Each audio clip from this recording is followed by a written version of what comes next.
Sóltún heima er þjónustufyrirtæki. Við erum að hjálpa fólki að búa þægilega heima hjá sér. Við viljum efla aldraða sem þurfa umönnun og hjúkrun, hjálpum þeim að búa lengur heima.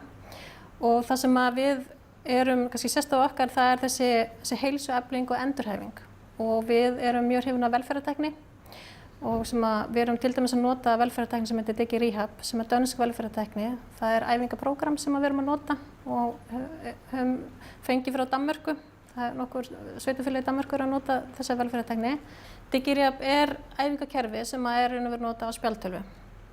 Og það er æfingakerfi sem umönnunarstarfsmenn geta notað, þess vegna ófaglærðir. Og þeir mæta með raun og veru spjaldtölvu með þetta æfingakerfi, fyrstu heimsókn í skimun, þar sem við sjáum hvað fólk getur gert í athöfnum daglegs lífs og hver líkamleg geta er. Og út úr því kemur æfingakerfi og svo mætir starfsmenn með spjaldtölvu og leiðbeinir tvisvar í viku, 20 mínútur í senn, típist 3 mánuði við svona styrktarþjálfun. Þetta er einmitt fyrir fólk sem kemst ekki í sjúkraþjálfun, kemst ekki út úr húsi, þetta er fyrir kannski svona 80 plus eða fyrir svolítið eftir heilsufari.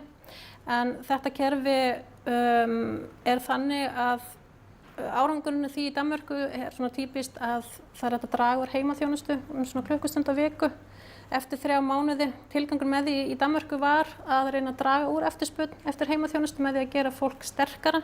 Þetta er aðalega æfingar svona neðri hluta líkamans, þannig að fólk verður sterkara og sjálfstæðara í athöfnum daglegs lífs. Út af það gengur þetta.